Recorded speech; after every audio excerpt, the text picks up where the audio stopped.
could we try to do that opening song number together? Opening song number? Oh, no. Hamster dance! My God, I completely forgot about the hamster dance. How more can you slow down a movie but then to put the hamster dance song at the front of your movie and slow it down to a quarter speed? What, it wasn't the hamster dance movie when it came out? It is now! Do it with me. Good Lord! Do it with me, Ken. Oh. And...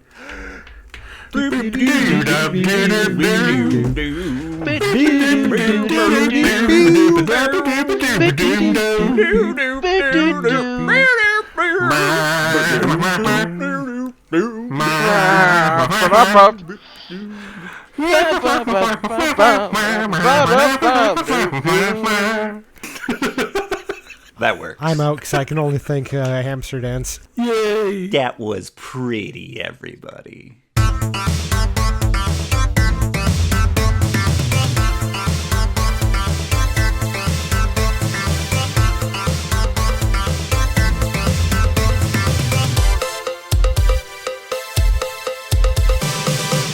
Hey, I'm Joe. I'm Ken. I'm Andrew. And I'm Dan. We are the Rewinders podcast, rewinding and rebooting movies to see if they hold up.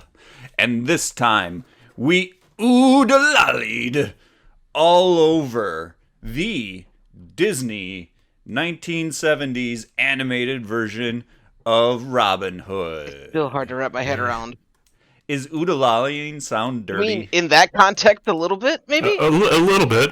I think I made a mistake, Joe, though. I watched the Kevin Costner Robin Hood. Get out. Better option. Oh, man. Something spoon. But it had Alan Rickman. Yes, better option. What? And Kevin Costner. Yeah. Well. All right, we need to reboot this again. Oh. Where should I start over? What? Oh, no, we oodalalied all over Kevin Costner. Okay, now it sounds dirty. Okay, now it sounds very dirty. Yes, no, it's, yeah, for sure. I'm sure we're not the first. Kevin Costner gets it all the time. I have a hard time wrapping my head around the fact that it's from the 70s. Yeah, me too. Like, just wow. In my memories, I definitely didn't remember it being in the 1970s. However, watching it now, it definitely has that 70s vibe for me. Yeah, especially all the running scenes where you got the like the waka waka wow wow wow wow, like the I don't know the funk music blaring. The Scooby-Doo-ishness of it. Yes. Yeah. So I guess yeah. Yeah. Speaking of, we've already started talking about our memories of it. What's our early, the early memories? This was a staple in the Pettigrew household. We had, back when Disney did their, like, Saturday night or Sunday night Disney movie, Mom and Dad recorded a VHS of it. Every time there was a cut in the movie, I was expecting there to be some 90s commercial, but there isn't. That's for the better. Yeah. It's kind of funny because I had the exact opposite experience, Dan. We had a VHS in our household of this. A recorded VHS off of whatever station they recorded it from, and every commercial was just pure 90s joy. Maybe late 80s, early 90s, but like it was just tons of crap. Like Crossfire commercials and things like that. It was great. What was the name of that bath time duck game? Murduck? What? That does not sound like Rub-a-ducky? a kid's game. This is getting dirty again. Rub-a-ducky sounds like a thing. Rub-a-ducky. Yeah. Murduck, the original Scrub-a-Ducky. Weird. Talking bath toy. Oh, yeah, Let me find the YouTube video for Sesame Street song. Rubber Ducky. That's why it sounded familiar. Ken, you're grounded. Thank you. I won't leave the house. That's not true. Good. I need to purchase food. You can throw open your window and scream that you need food. All I need is somebody to throw hamburger buns at me. I could make it through the week if I have hamburger buns. But that has nothing to do with this movie, which I thought I remember watching this as a child and really enjoying it. Probably about as much as Sword in the Stone. And now I'm kind of scared to go back and watch Sword in the Stone, because I have good memories of that movie, too. I'm opposite Ken. I everything that I remember of this movie is exactly as it was. I don't Yep. like it any less than I did when I was little. Yep, same here. Beat for beat, I remember every single second of this movie. I watched this movie way too much as a kid, by choice. And yeah, like, just going back, sitting down to watch it, it didn't even feel like it was anything that I missed or I was going to, like, be sitting down for nostalgia's sake, because I love this movie. I watch it repeatedly. I watch it every couple of years or so. So, yeah, it's always coming up. And in the way that Ken mentioned, I'm thinking this was the first Disney movie that I remember watching. And I can't say for sure or not, but I think it is. And it's tagged right along with, as Ken said, Sword in the Stone. In that those two, ever since we had a VCR in the house, which I do remember when the VCR did not exist in the house, but as long as we had that, it's like almost instantly my parents got us some Disney movies, and it happened to be at least those two. Like everyone's saying, yeah, Robin Hood was in heavy rotation. I'm pretty sure that tape is pretty worn down. Okay, Joe. You say you remember when there wasn't a VHS player in the house. Yes. You mean like today? I have two in Hey! my house. What? Oh, my last VCR broke like 7 years ago, and for some reason I just didn't replace it. Same here. I have probably upwards of 100 VHS tapes in my house. So you're saying there was a time before VHS existed? Imagine that, yeah. Huh. It sounds like a terrible time. Hey, It really does. I remember when my parents first put it in and started recording a show off TV, and we all just sat around, and then I whispered, I'm like, can we talk, or is it going to record us too? Oh, that's so good. I was that dumb, but I was a kid, Or so that's why I was Yeah, that that's dumb. pretty dumb, Joe. Or no, because it's a new technology, nobody really knows how it works. But the government did record what you said at that very point in time. Jerks. I didn't say anything worth value, so they got a lot of stuff, and they're probably not listening to me anymore because of all the garbage I've been talking over the years. Yeah, well, one man's trash is another man's Robin Hood. I was going to say NSA hard drive that just collects and collects. Oh, I was thinking about, Disney and Google taking all those recordings from your house and being like, ooh, that's a good movie idea. And just stealing all of your ideas. Those jerks. I didn't even know theft. Google made movies. The amount of shit kids say, just like, that is lost? Yeah. Anyway, that has nothing to do with this movie. So that's actually a good That's a good segue. Should we do a pitch All right. Let's do it. on how we would present this movie? Sure. Pitch. Elevator Yeah. pitch. Let's do a pitch. Who's pitching? Pettigrew, I feel like this is up your alley. It's gonna have to be me. It's been a while since I've done one. Okay. Okay. So, okay, guys, we've been hitting the movies out of the park lately. We got Sword in the Stone. People love that. Jungle Book. It was good. Aristocats. People were just losing their minds. Let's steal an IP. Sounds expensive. Oh, wait, no, steal. Okay, go ahead. Yeah. Robin Hood. I think that's public But domain. everybody's animals. And the kids are loving the characters as animal thing. It's working great. That makes sense. Sure. We should just continue to work with the formula we got going right here. So this is going to be like Robin Hood in Animal Farm? Is that what you're saying? No. The story of Robin Hood, but all of the characters are animals. Huh. Like anthropomorphic Wait a minute. human-animal hybrids. What sounds Do like. we have a furry here? Is that what this is about? What's the All furry? right, you're back on. Well, we're watching you. Continue, sir. That's it. It's just So, this is a kid's like an movie, hour and a right? half worth of Robin Hood story, and What if we did Call it good. Robin Hood stories? Like, split it up into a few different stories that kind of connect together, but they don't have to be watched at once, because kids they have no attention span. I mean, have you watched any of the other movies released within the last 10 years? I mean, in truth, I 70s movies are not my bag, nor are 60s movies. You're missing out on some good movies. Man, there's some. Like Pete's Dragon. No, in all truth, a lot of the Disney movies that I am in love with are movies that are crazy old. Like Song of the South. Oh no, Joe.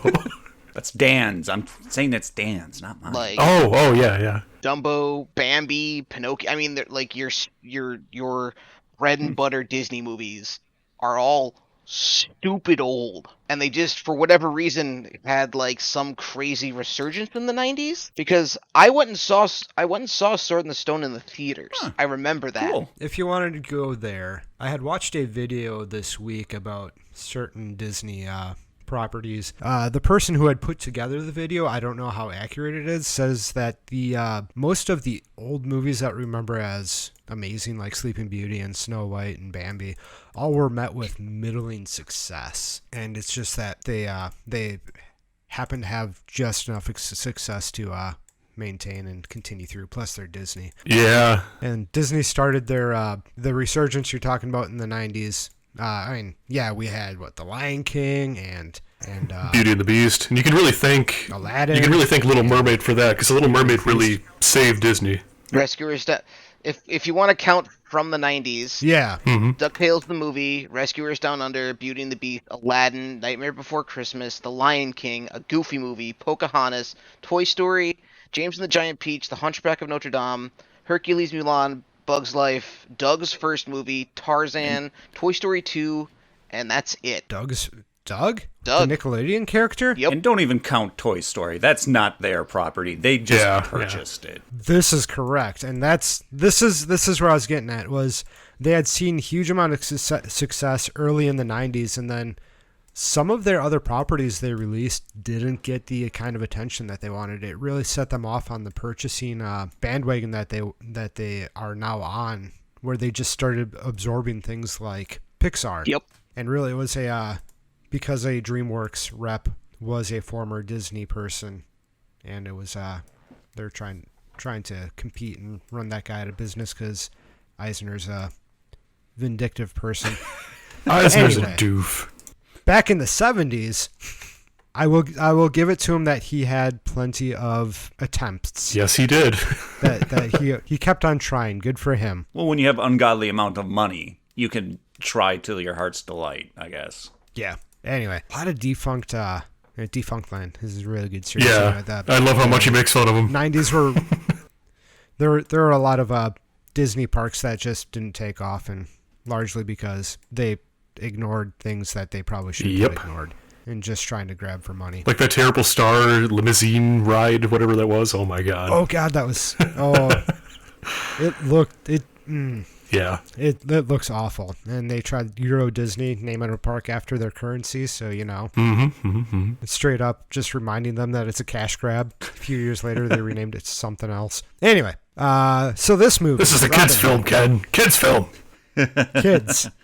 They exist. So They exist for this kind of movie. how about that trailer, though, that I found? Oh yeah. Aside from the fact that it was the cut was just so Yeah, it was really rough. awful. I can't imagine. Was that what they were showing on TV? No. That's Or a is this film. just something that you... That's like they got a hold of a drive-in theater reel and Oh, okay. recorded it off of a projection. So that's probably about as accurate as you're going to get of a trailer from when the movie came out. Gotcha. And the trailer was true. fine. Yeah. I had no problems with it. There were things I didn't like about it, and there were things that I did like about it. I liked the introducing characters using lines from the movie. Yeah, they kind of passed it back and forth saying, hey, this person, this person, this person. Instead of having some like voiceover, like just being like, this is the voice of this character. I thought it was pretty good compared to some older trailers that I don't. they Other just, than that, I don't really have. it's like yeah. exposition, and talk. 2 minutes, and it's like, come on. This one just felt like a regular trailer that you'd see today. Sort Yeah, of. I mean... It didn't give away serious points in the movie, and it got you to want to watch it, to know more about the characters. Yeah, I'd mostly agree with that. It was definitely a good teaser where I draw to you and be like, okay, yeah, this is something I would watch, and as you're watching it, it wouldn't have ruined too much of the movie for you. So, gentlemen, what is likable about this animated version of Robin Hood? The voice acting is amazing. It is incredibly good. I loved everything about it. Oh boy. Okay. Well, I'm gonna put a pin in that one. Has Ken taken my position? I think he is. I don't like the voice acting, and this is deep-seated child problems with me. Is I could never get on board with Blue's voice. Like, it's I know not it's Blue. Blue's voice. That's not Blue. That is Little John. Blue is Blue.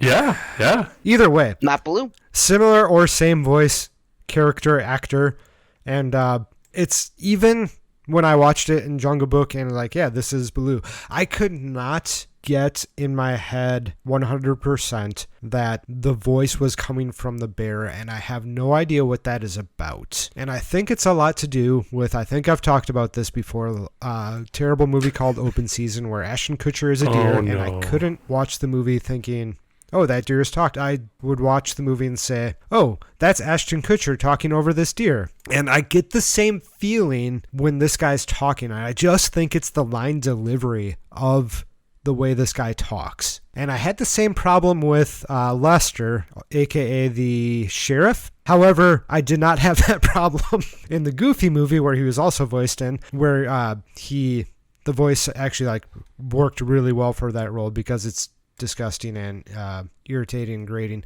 and it works really well for Lester's Possum Park, and it makes me very uncomfortable to this day to watch that scene. And I think that is possibly the problem I have with this movie is Lester's Possum Park has ruined the Sheriff of Nottingham. So what I'm saying is I didn't much care for the voice acting. Some of them was very good. Robin Hood's voice was very weird to me. I didn't think that it fit for him, but as the movie went on, I'm like, okay, I guess this is, and I guess if you watch this movie religiously as a child, you would just become, yes, that is Robin Hood's voice. That's the way it's supposed to be. But it was, for me, watching the movie did not actually connect. It was not the proper voice for Robin Hood. However, Maid Marian, the rooster hen lady, Lucky. She's got notes. The prince, those were all actually pretty good, spot on. You could definitely tell these are older recordings of voices put over. It's like you got that older sound to the warmth of analog. I mean, you can say that. Mm-hmm. When Madam Cluck talked, oh man, that was a time for me. I need to know what you're talking about because that sounds like a thing. Wow, of course you'd make it a thing, Ken. I was just saying, Madam Cluck had a nice voice. I wasn't sure if that was a positive or negative. Oh, it's very positive. And actually, if we're going with positives, I think she was the most positive thing about this movie for me. She was just a very nice, happy, actual lovable character in this movie. Was her and Maid Marian. Wow. What about Sir Hiss? Do you mean the furry snake? Yeah, Sir Hiss. His voice was really good, actually. When he blows that balloon and starts flying around, it's, oh man. Is that the same voice as the guy from Jungle Book? I didn't actually look up him. I was too busy looking up the voices for every other character, and no, not. I don't. There were think he so played many Kong. repeated voices in this movie from other Disney movies that I was like, wow, Disney has like a whole thing going on. They also reused animation from other movies in that movie. Yep. I have a note of that. It's not a bad Anyway, thing. we're talking about things we like, and the thing I like about this movie a lot is the animation. The animation is just gorgeous. Mm-hmm. Yeah. The animation is what I remember it looking like.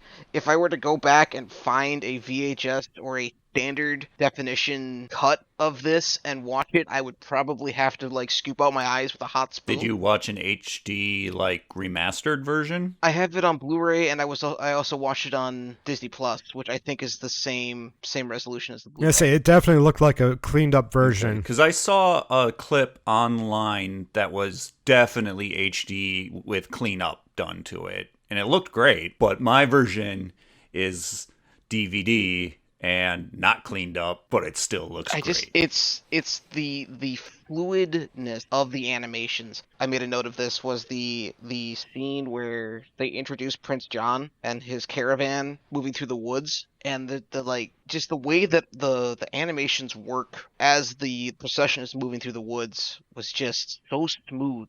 I personally liked, since we're talking about animation, the version that I had has a lot of the dirty like lines. Overdraw? Yeah.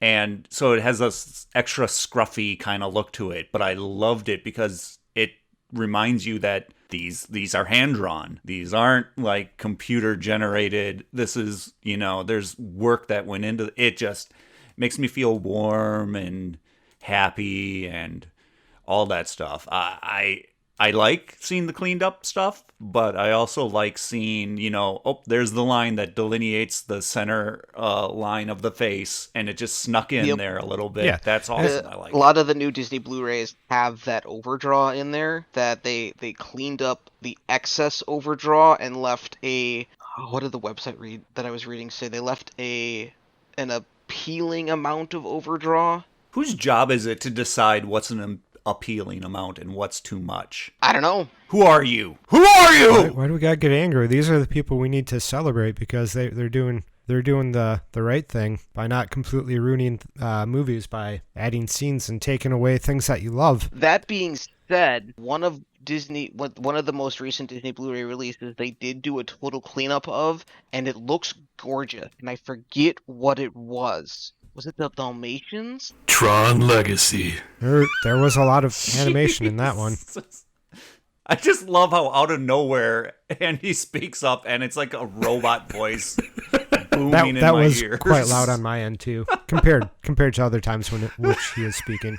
But you get a different feel with the hand-drawn cartoons than you do with these modern ones, and I really do like I guess it's a nostalgic feel to me that you get when watching a hand-drawn cartoon that just, it makes you feel good. Yeah. It makes me super excited for the next Studio Ghibli movie. I mean, it'll be like 10 years. Another 4 or 5 years before they're done. They're 33% done, and they have 5 years under their belt, so we have about another 10 years. Yay. Just by how Mr. Ghibli works his movies. I know it's not Mr. Ghibli. Hayao Miyazaki. I also like the coloring. You like the coloring of this movie? Focus. We gotta bring it back in. Bring it back in. The classic animations out there, because there's a different look to the hand-painted frames as opposed to what we typically get, even if you're hand drawing today, where it's computer painted. Yeah. The mud for me in that procession scene that Dan was talking about still holds up for me because it's just it's still so gross when he falls in the mud and starts sucking his thumb. Yeah, it's just I'll go thumb. That's not at all how he sounds. No, that's spot on. Whatever. No, it's No, not. it was a little too. No, that sounds exactly like him. I was actually thinking he's on this podcast. I was taken away. I thought maybe you were playing the clip. Yeah. All right, back off. Yeah, let's say the hand drawn animations is lovely, and then as you get into the 90s and you start seeing them inserting the digital art into the hand drawn movies, it's actually, when you're looking for that, you can tell the difference between the scenes. I just remember watching The Little Mermaid once, and you're like, oh, this is definitely a different feel for this scene. But having that all the way through is super nice. And when the hand painted stuff dries, it kind of fades the color just a little bit, whereas the digital stuff stays bright. Yeah. There's merit to that, but it's different. It's not the same. Yeah, something to be said about the hand painted cartoons. And it's understandable why they don't do that anymore, just because it's so much effort and so expensive, and redoing things just doesn't work. Now, in this movie, I also like, and I probably have said this in opposite terms in other movies, but in this movie, you know where everyone stands. The Prince John's a jerk, but he's like a baby jerk. He's got his snake, who's a kiss-up. You got the Robin Hood and Little John. They're former college bros that are giving back to the community, and everyone else pretty much spot on. You know who they are instantly. And I think that's a plus for this movie, because it doesn't mess around with messy plots or anything like that. It just gets to the point, has fun, and is wholesome, and then it's done. Yeah, and I think that's part of appealing to kids, is you want to make sure that kids know what they're dealing with. And even though, like, you have your set standard characters, they're still kind of interesting. And it's not just like the prince is a sniveling fella. He's also arrogant and full of himself. So you do get the I can't be wrong type things, where he doesn't trust his snake, who is the hyper-observant snake. And they do play those roles against each other, which does lead to a lot of fun. I'm not 100% against this movie. There's just some things I don't care for. Hello? I don't know where some of people have gone. I agree. Yeah. Like there's Okay. like that's a valid. I was waiting for Dan's just waiting stuff for the negative for anybody portions. else to weigh in. Like that's a valid critique of this movie. You're a critique. I think I lean more heavily on the nostalgia factor for this movie because like this is, like I said, is one of the standard Pettigrew family household movies. Sure. And I could definitely see, if you watch this movie a bunch as a child, going back and watching this as an adult, being like, oh, right.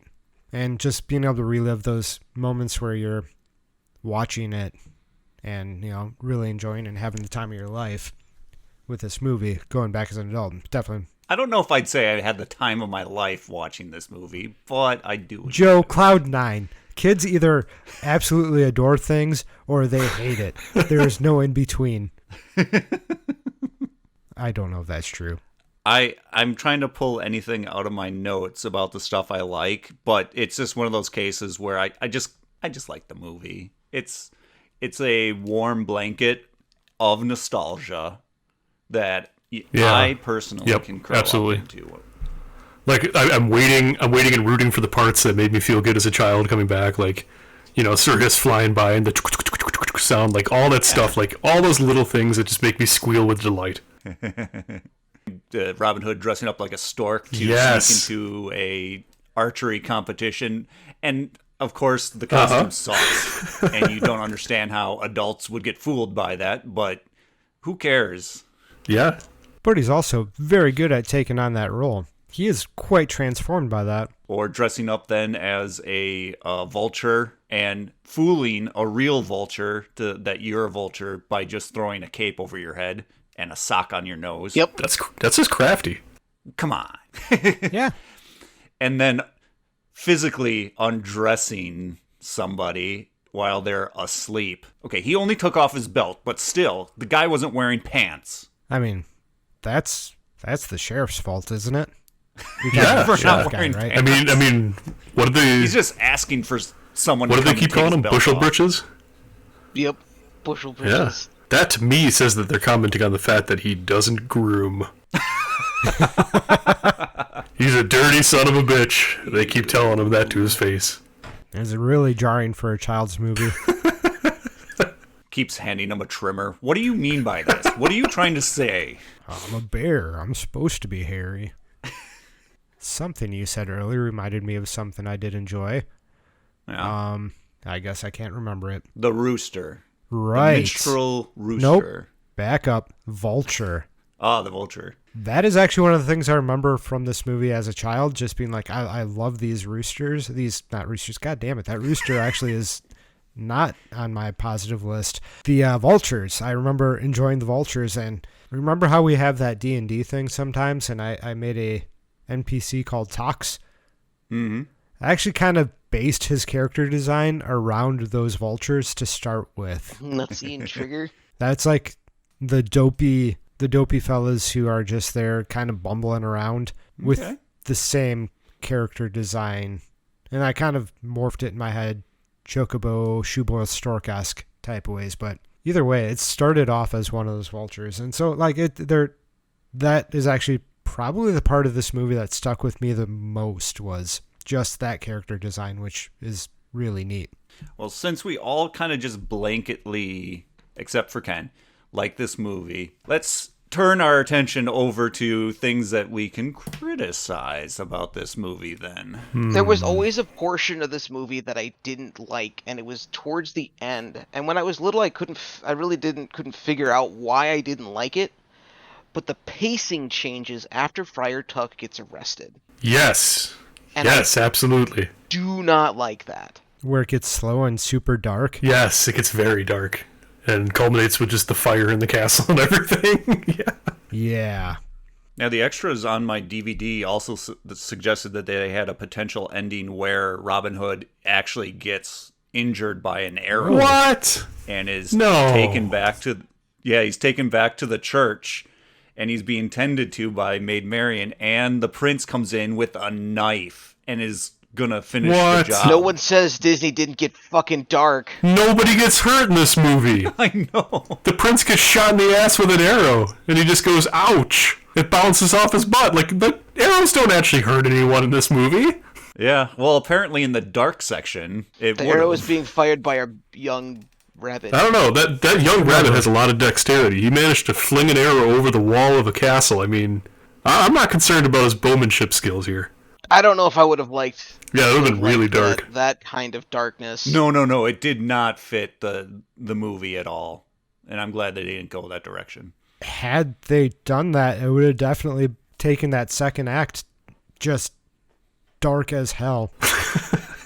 we need the Snyder cut. I can't believe it's a real thing that we all have to accept now.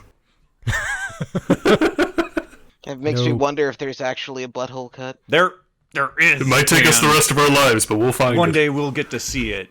Somebody on the internet will make it for us, if nothing else. Ooh. Somebody already has. All right, so things we don't like. So when the movie started... Oh, shut up, Ken. Here we go. Let's let him have his minute. You got this weird... I've already had many minutes in the part I like section that I like to dislike, apparently. So the rooster comes out and does his thing, and it's very dry to me. I don't care for the rooster coming out and setting up the story. I guess it's important for this, but it really starts the movie off on a slow note and a kind of odd note. So he comes out, starts talking. He's our narrator. So he's all benevolent, knows, not benevolent, but benevolent, the other one, the one that he knows everything. Omniscient. Because he's already been through the story. And then about halfway through the story, during the arrow scene, he shows up at the competition and he interferes with the flying snake, just having the time of his life, and uses his lute to shoot an arrow at the balloon, so he goes flying away, which is silly and great. However, that means the narrator can interfere with the story. You've never read any Shakespeare, have you? Not a lot. That's Shakespeare's that's just out Shakespeare there does. making stuff up, not using English words, just using whatever he wants, being, yeah. Anywho, it is a little bit weird for me. It kind of took me out of it for a second, but also my complaint is mostly with the rooster just starting the movie off real slow. And then they bring in Baloo, and you're like, wait, this isn't Jungle Book, but... Not Baloo. It's not Baloo. Baloo is blue. Oh, right, but he's got the Baloo voice. But it's not Baloo. That's fine. He is, because he's got the same voice. Must just have a dye job. And then that's a problem with the whole thing, is that you got iconic voices that are so hard to separate out. I mean, if we're going to talk about other characters, iconic voices that are hard to separate from characters, Piglet was in this movie in two different instances. You see, I didn't watch a lot of Winnie the Pooh. Was he the mole? The mice. Friar John. No. In the church. Oh, there we go. Also, Friar Tuck is a badger. I thought he was a mole or something. I cannot wrap my head around that he's a badger. Yeah, he is supposed to be a badger. His character design's so weird, but he's such a nice fella, so what? He's probably an English badger, not an American badger, then. That is, There is a difference. One's on meth, and one isn't. One's on meth and hates everybody, another one isn't, and it doesn't, and is cute and cuddly. Spoilers, it's not the American one. What? It's mostly the character voices that really take me out of the movie and make me not enjoy, and kind of it's weird for me when it takes me out of the movie. It makes me kind of bored with it. And the movie does pick up when he joins in with the where little child shoots the bow over the fence, and they start interacting with the ladies of the house, and it picks up, and you're like, okay, this is fun. And then it goes back out to more boringness, and then you got the shooting competition, which is actually fun. And I think that's the most fun I had with the movie, was the shooting competition, and that is one whole story. And then you have a whole other story. Like, it felt like the movie could be done at that point, and then they start you back up with another movie, and it's dark, and so they start you off in the second movie in the same place where they started you off at the first movie, in a slow, but this time dark and kind of sad, depressing way, and you got to slog out of that section. And then you burn down the castle. But it had wood beams. They do have wood beams. Apparently, a lot of wood beams. Wood beams. History fact: a lot of castles were made out of wood. And crap. Whoa. Did the wood look like finely crafted stone block in Minecraft? No. But the reason why no one thinks of castles that way is because, big surprise, those castles aren't around anymore. It's the stone ones that are still around. So everyone thinks of castles as being made out of stone. No, just the good ones. Oh, damn. Yeah. And otherwise, they just burn down. Yes. That's what happened. Yeah. So, Go ahead. no, you can finish your thoughts, your evil, mean thoughts. No, I wish I would have written more down because there's more stuff I didn't care for, but that was a while ago, and I can't find my notes for some reason. Either way, I just found myself bored and just trying to slog through this movie. Now, it wasn't like a terrible experience. I was still entertained by it, but it was kind of a boredom entertainment. It was more me trying to get into the movie and find things that I enjoyed with it. Fair enough. Fair enough. Which is where I can pick out specifics of things I enjoyed. One scene that still made me uncomfortable, and it made me uncomfortable as a child and as an adult now, is the poor brutality against the dog. Dude's got a clinky boot, but, he's got something wrong with his leg, and just the way he smacks that cast and the howling, it's just, it's just something for me. You got empathy. Yeah. Felt bad for that dog. Especially when he's eating that soup later in the movie. Oh, man, he just looks so miserable. Oh, yeah. Yeah, the jail sequence always, as a kid, made me sad, because there's all the people that you like in the movie. It's Well, so you're supposed to depressing. like Ken in the movie.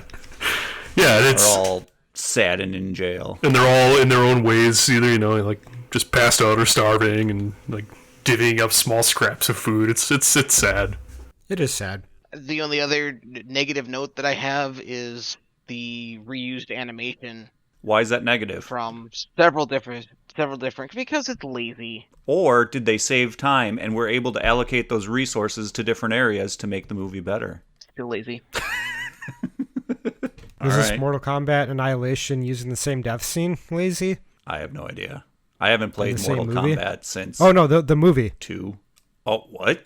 The Mortal Kombat 2. Mortal Use Kombat death Annihilation. scenes from Disney animations? Oh, no. They use the same death scene in the movie twice. Yeah, I think that's lazy then. That is lazy. That was a well-crafted movie that everyone remembers. You hear that Mortal Kombat movie from whenever? You were lazy. Ken said so. That was sarcasm. Nuh-uh. Yeah. You threw the gauntlet down. Now you're going to have to deal with the... Mortal Kombat yeah, fans, there we go. good luck. I'll hold my tongue. That's okay. You don't have to. This is the internet. No one holds their tongue here. That's the problem with the internet. It's not like we have followers. It's fine. Youch. Too real, man. What a self-inflicting wound. I'm good for the I'm here for the movies. self-depreciating. So let's talk about the supposed reboot and how I'm terrified about it. Okay. I'm terrified about this reboot. I don't like the idea of it. I being don't. live I don't action either. at So all. let's talk about this. So I've heard CG and I've heard live action. I've heard several different things. If it went the style of, let's say, The Jungle Book, how would you feel? I didn't like. I the still haven't Jungle seen Book. it because I've heard it's Okay. just boring and a beat for beat remake. So It's not a beat for beat remake. It's- It isn't. okay. Not a beat for beat Oh wait, remake. no, It's sorry. its That was Lion King. thing. The Lion King was a beat for beat remake, and it was just boring. Except for they took Awful. out Yeah. Be The Prepared. Lion King remake was not Yeah, they good. took And Be, then, yeah, and be then some- Prepared out. One of my favorite movies. So I don't know. I've thought about this, and I've thought about what would happen if it was Jungle Book style live action, or if it was, like you said, Zootopia. I would totally be on board for a Zootopia style CG cut of it. Just Doop, doop, doop, doop. I hate the idea of it being live action as well, When you say live action, are we talking about like Jungle Book live Ditching- action, like Like Lion King yeah, live action. okay. So hyper animated. yeah. So absolutely Yes. real filmed backgrounds with CG animal people within it. Not people. just Yes, animals. yes. Versus, everything being animated, which I think would be amazing. But, again, probably not going to happen. The minute that I saw that they were remaking it, I'm like, okay, cool. I got excited because I was like, oh, they're remaking it. Oh, that's super exciting because, like, nostalgia, and I love that, and that's great. And then I saw that it was going to be a live action, and I'm like, oh, fucking Disney. You fuckers. As soon as I saw they were redoing it, I just kind of sank my head down and was like, oh, come on, I guess. Yeah, I sank into my chair and had some discomfort as well. I don't think I've seen any of the remakes, so I have really no interest in them. Same here. Of all the remakes that I have seen, Aladdin has been the only one that has been good. And I didn't go and see Aladdin in the theaters, and I regret it because of the trailers that they released made me not want to see. And that's actually ironically the only one I have seen. And on the flip side of things, I disagree. I hated it. I thought parts were good, but it just did not have the same feel as the 90s. I've heard more negatives than positives about the live-action Aladdin. Actually, all of the live actions that they have been releasing, which doesn't bode well for a live-action Robin Hood. Because I would like to see this movie get a proper treatment and brought into a light where I could enjoy it a little bit more. What if they had that dude that was from Open Season voice Robin Hood this time round? Ashton Kutcher? Yeah. I mean, I would be out again because he's an awful voice actor. Okay, well, what if they had made Miriam voiced by Gilbert Gottfried? I'm back in. Why do you got to keep bringing Godfrey back every episode, Rothy? Every flipping episode. Because he is a treasure. He is a national treasure. I don't know which nation. What if Somebody can claim him. Wallace Shawn? Sure. Wait, sure. Who? Sean Penn? No. Who'd you say, Joe? Wallace Shawn? Another character that we continue to bring up every episode. I'm getting it right, am I? Yeah, you are. Correct? I had to Google it to make sure that you were getting it right this time and not leading me down a dark path.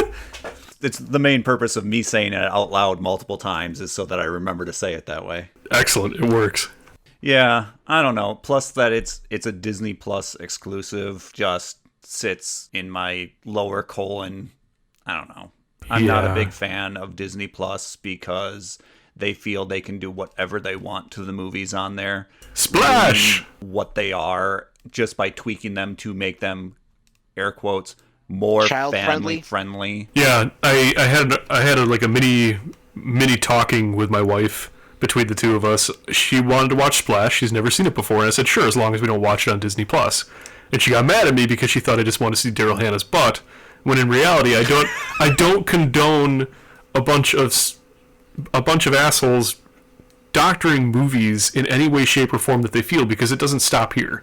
It doesn't stop with a poorly CGI animated piece of hair going further down than it should. So it's just, it's not going to stop. I mean, what if they keep gobbling up more franchises and more studios, getting more movies on Disney Plus, and editing crap out that we all know and love? It's just ridiculous. It's wrong. Are we gonna talk about the edit that apparently was it Netflix got of Back to the Future? Oh God, what? Yeah, apparently Netflix. I don't know if it was Netflix or Disney Plus because I don't know who owns the IP for Back to the Future is on Netflix right now. Yeah, it's on Netflix. Then it must have. Then, all of them. They got a censored version. What's there to censor? That put a blur out on anything that was cleavage. Oh, What? my God. Yep. It caused such an uproar that stock prices dropped, and suddenly Netflix had an unedited version replaced. I don't understand why they would even do that. But I've known certain places are really good with fixing things. Let's call to attention HBO for their sloppiness in production of Game of Thrones season 8, but their efficiency in fixing it in post in like one night and going, oh, now that coffee cup is gone. I was just gonna say, yeah, it looks like it was Back to the Future 2, and the only thing I could think of then, since when you said Back to the Future, I immediately thought of the original and couldn't think of anything that was risque. But I guess his mom was in a bra.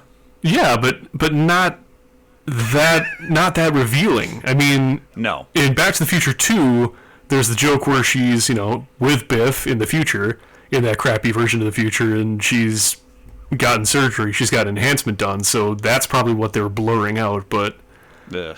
still, that's ridiculous. That's absolutely ridiculous.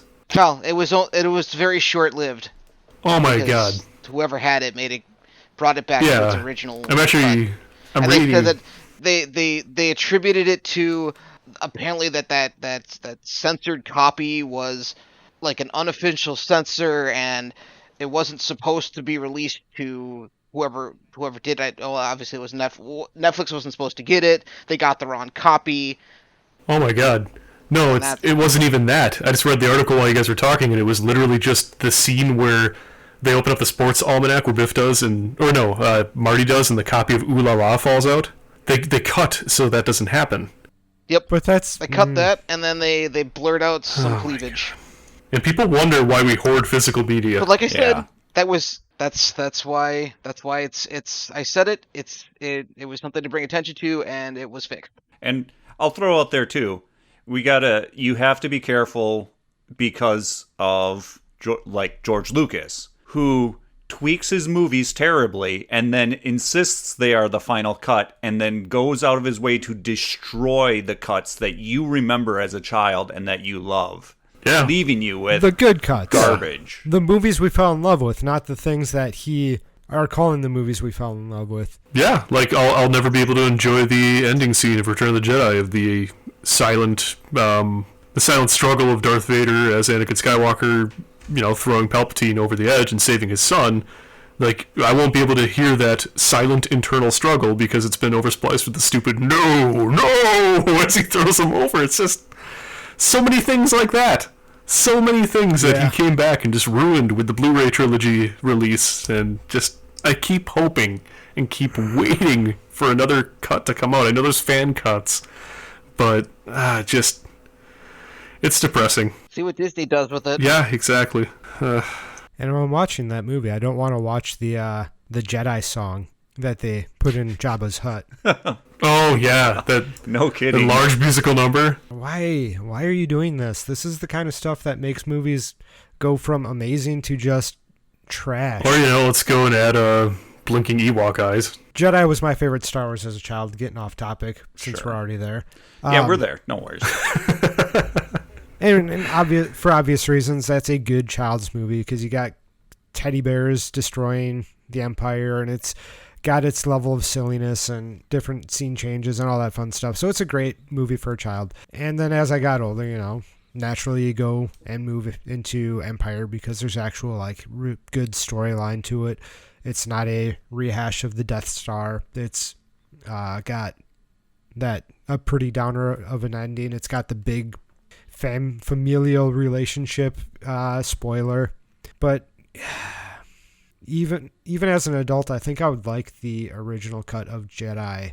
But I just went back and tried watching the recut, and as soon as it hit that Jedi song, I was like, I pulled out my phone, and then I just stopped paying as much attention to it as I would have had they not put that song in. It's just jarring as hell. I mean, it's not even something subtle in the background. I mean, it's just blaring in your face that blah blah blah blah blah blah blah blah blah blah. It's just like boom right there.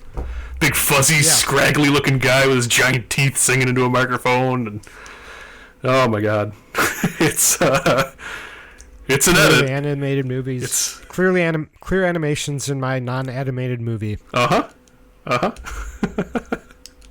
Yet they took the effort to take the gel blur out from underneath the speeder. Yeah, I know.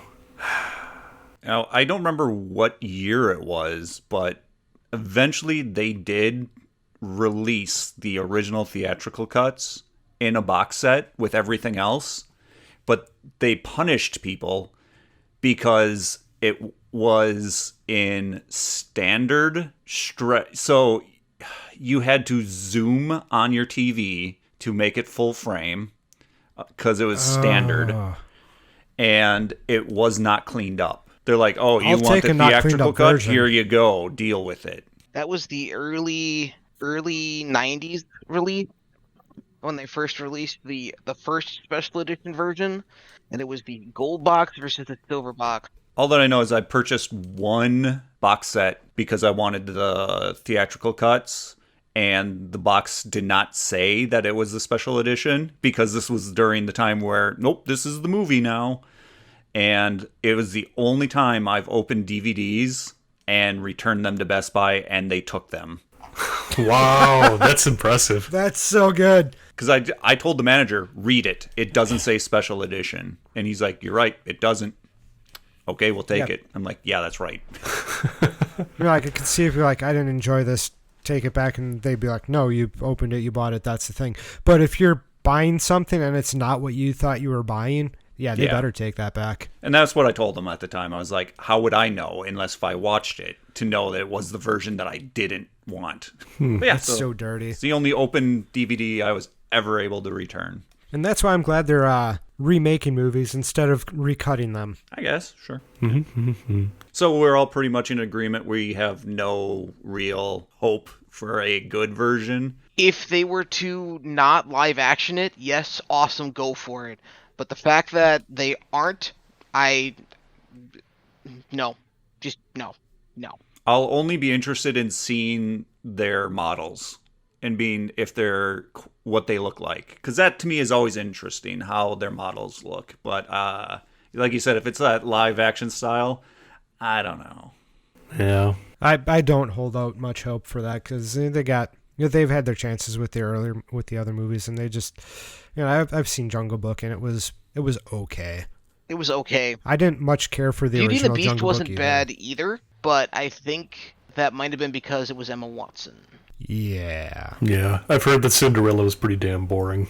They made I didn't see it. live action Cinderella? Yeah. Yeah, they did. Not like The Little Mermaid where it was a screenplay. I think we went from Maleficent first, then Cinderella, then Beauty and the Beast. Now we get Little Mermaid. Well, skipping Jungle Book as well. I forgot to add that in there, and then Lion King. But yeah, I think Cinderella and Maleficent were the first two. And Maleficent was just a rehash of an idea. So it's not really a remake per se. Is that a prequel or a sequel? The prequel. Didn't they also have a sequel to that prequel? I think there was a second Maleficent. Yeah. There is one. It just came out. But the Maleficent movies aren't. They're a literal spin-off of Sleeping Beauty. Sleeping Beauty. So there hasn't been a live-action Sleeping Beauty. Yeah, that's true. They could roll in to the way that the Maleficent movies are playing out because they're set prior to Sleeping Beauty. The one Disney live-action animation movie that I have watched and I enjoy and I have a copy of is... Crap, I can't remember the name of the movie. Must not be that good. Shut up. While you're trying to remember, let me tell you about Beauty and the Beast, It's the live Amy action Adams. one. The Muppets? No. No, the Muppets Most Wanted. No, Ken, the Moopits. The Moopits. Enchanted. Oh, right, Ella Enchanted. That was a movie she did. Not Ella Enchanted. It's just called Enchanted. What? No, there's another movie then. Yes, there is another movie called Ella Enchanted. It's not. Oh, right, that's the Anne Hathaway one, isn't it? Yes, it is. Yes. It's Ella Enchanted. I was working in And a that is video store not when a Disney these film. movies were out, so... That was made by Miramax. Interesting. 91% of Google users like this movie. Or are you thinking 50% of fresh on Rotten Tomatoes. Surprise Princess? I don't remember the name of that one. Never mind. We have deviated so far from Robin Hood. Are we good? We good? Let's double back. I want to double back because I had connection issues, and I want to talk about a few things in this movie that would have fell in the negative section, and I'm probably going to just splice it in.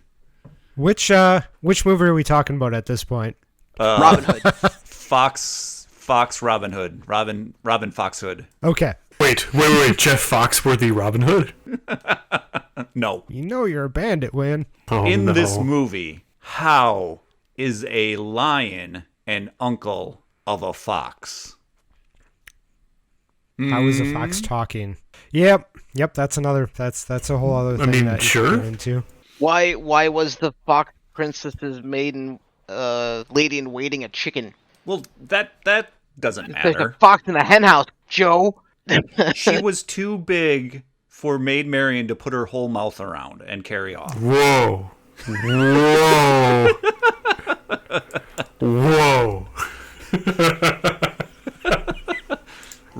before. There's a reason why this movie's on a list for things like that. All right. Reason why millennials these days have strange fetishes. If it wasn't Robin Hood and Maid Marian, it was Lola Bunny and Space Jam. I was just gonna say it was Lola Bunny for me. Oh no, it was Max's girlfriend in Goofy Movie. Before we get too far down this road. Oh, I thought you were gonna say Lester. Lester from Goofy Movie.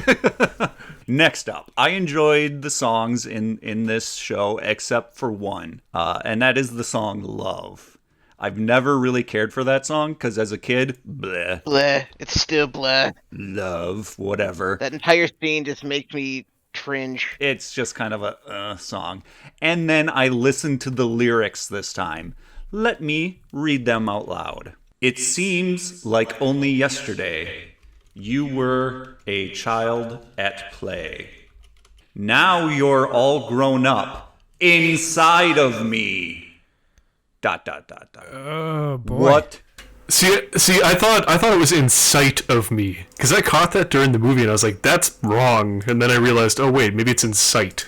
I looked it up. Online said inside of It's me. inside of me? That doesn't make any sense. That's horrifying. What happens when you have to rhyme music? Oh no. They are boinking in that song. They are putting their fox ends together. Wouldn't be the first time it's been inferred. Oh! Unless they used that trimmer that they were trying to get the bear to use. Yeah, no, that's true. Alright. So was it just me, or was there a distinct lack of Maid Marian in this movie? Like, she showed up, what, 3 times maybe? A few. She yeah. showed up. She's not in the third act at all. Yeah, that's like, she just falls off the movie, and I would have really liked to seen her actually, like, her and Robin Hood doing things, adventures together, rather than her just falling off the movie. And I think that I was putting my hopes and dreams into the movie for that to happen. Well, they wouldn't have a way to have a princess locked in jail with all the riffraff. Well, then she didn't have to be locked in jail. She could have been part of the springing the people from that effort. I don't know. I'd like to have seen Friar Tuck beat Robin Hood and then run off with Maid Marian. Friar Tuck beat Robin Hood. I could see that happening. He was a feisty little fella. He's a badger. Teetering on the edge of things that are not good. Now, at the end of the movie, the little rabbit boy leaves his family, and Little John picks him up and puts him on the carriage as they go off because he's going to watch over things for Robin Hood and Maid Marian.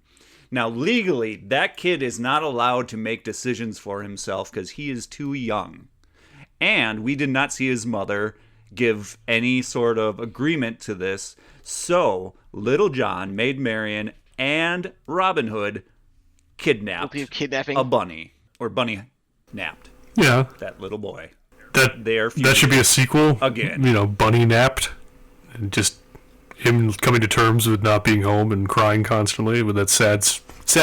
I picture the sad crying when his birthday gift got taken away. That's just him the whole movie. That little lip quiver and big eyes. Yeah. He's got to pay his taxes. Let him learn early. Of course, I didn't understand the tax rate in this movie, and it really threw me. Like, what are you taxing? Everything. How? It's England. I need to go back and understand feudal taxing. Like, is a tax a set amount of money? Nope. Is it a percentage They of take money? the money when they feel is necessary. Right. But based on what? There's no basis. It has to be There's a based on reason why- something. Like, Going to war, basically. right, no, not based. Well, not let's- when. I mean, we can but talk how about much are they that. taking?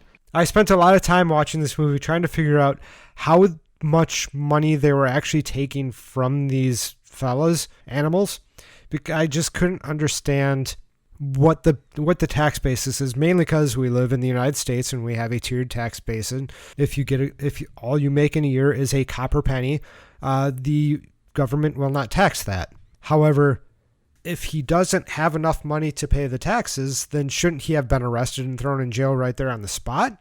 And then this is me thinking too much about a children's movie and how the money structure works. That was actually something that took me out of the movie as well. How do these goddamn taxes work? Yeah, it looked like a free-for-all to me. They never had any set structure. In which case, when do you stop using gold as your currency? Because the king has all the gold, so what good is it? Let's use a barter system. Generally speaking, Robin Hood stories, the King Richard is off fighting in the Crusades, and so Prince John is taking over of that. The interim king, and that's when the overtaxing happens. So this is... The taxing only happened because Prince John had to pay for his brother to be out to war. Except for he overdoes it and ends up sitting on a pile of cash. Or at least that's how the peasants who tell the stories. The movie kind of doesn't tell the whole story. The movie doesn't cover that story at all. The movie doesn't cover the tax structure, and that's the problem. This is why episode 1 of Star Wars was so great. And trade federations. We need to know about trade routes. Sorry, sorry, I'll stop. Fine, I'll ignore where the money is. Money seems like in this society like that wouldn't be. It just seems kind of a silly sort of weird thing. And it's basically I don't understand. I don't live in it. Money is the plot device for it's a plot device. Prince John to be the bad guy. It just didn't seem like it was how this town should have operated. I don't know why. You tell him, Ken. I'm trying to. I don't want to make another episode 1. So they can have their tax structures, and it'll bother me in my back of my head not knowing what raise the taxes actually means or is in reference to. However, I'll have to fight that in order to continue watching this movie. Which leads us to, does this movie stand up after all these years? I'm going to assume Ken's going to say no. How can it hold up if the tax structure can't even be understood? I think if it's standing on the legs of nostalgia, for sure. If this movie were to be released today, I don't know how it would do. Yeah, I'd be interested in hearing from someone. I think it would fall under the, it's a Disney IP, it can't go wrong. Oh. Disney IPs can go wrong. But yes, they can. Yeah, yes, they can. Yeah, I don't know how I'd feel about this movie if I first saw it as an adult. But it definitely keeps itself up on nostalgia for me. So I'm kind of in a gray zone where I really don't have the ability to make the definitive say of whether or not it holds up on its own merit. I'm pretty flooded with nostalgia. Yeah, that makes it pretty hard for me too.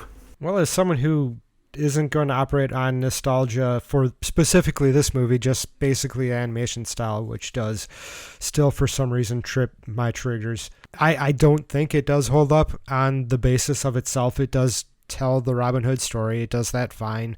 There's just a bit of weirdness throughout the movie that takes people out of the movie. I don't know if kids would have the attention span to sit down and watch this movie these days. Maybe they would. Maybe I'm wrong. But I could introduce it to my godson.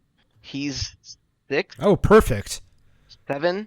Do it today or tomorrow and get back to me before we can release this.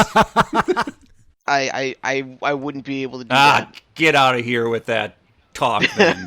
Oh, man. I don't think the movie holds up all that well. You could make a couple of tweaks to the movie, and I don't know what they would be. You can make a couple of tweaks, and then I think it would help prop this movie up. It would need something to hold up the third act. Something to get that transition to be less jarring. And I think that something would be Robin Hood and Maid Marian planning out a heist to break out these people.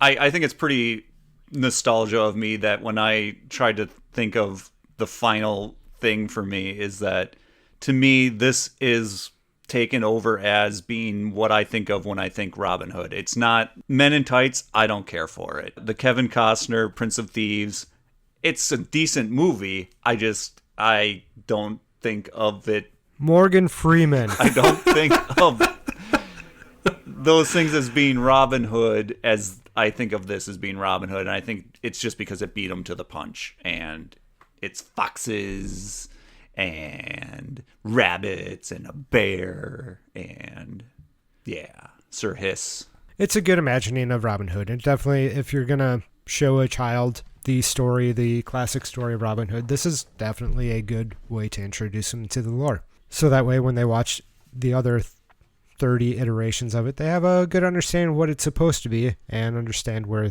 the other ones fall flat. Prince John sucking his thumb really did not land well with me. And maybe it's just a thing that a child would appreciate. I think so. But I didn't necessarily think it was funny or whatever. It's supposed to make him seem... Infantile, correct. It just seems to be a giant step over that line. He just happens to have a blanket that he can snuggle up into every time he wants to do that. Or does he? No, he rubs his ear. Mm-hmm. Which is less than me remembering or forcing a blanket into his hand. Anyway, that part actually did not set well with me. And maybe it's that character development that makes it, yay, you're not supposed to like this person. I don't know. The piles of gold was enough to make me not want like the person, like the king. Enough. But then it did provide a thing that the townsfolk could make fun of him for. So it does have a bit of a payoff, but I don't know. I still not a part of the movie that I cared for. So it's not a clear cut. Does it hold up? I think it's fairly clear cut that this movie does depend on nostalgia for us, but we'll have to get word back from Dan whenever he forces his young family member to view it, keeping his eyes open, not allowing him to blink, and see what happens. well, they're never gonna happen, right? I have a feeling that that's not going to turn out well. You will watch this. But that was us, oodalallin' all over Disney's 1970s Robin Hood. Rewound and rebooted and, as I said, oodalali. If you could like, comment, and subscribe, that helps our YouTube algorithm. If you could share this episode or other episodes with your friends, your lovers, your enemies, your neighbors, who may also like 80s and 90s, and in this case 70s movies, that may help us out a bit. And in the meantime, come back in approximately 2 weeks, where we shall rewind and reboot again. Nice. Nailed it. First try. No editing.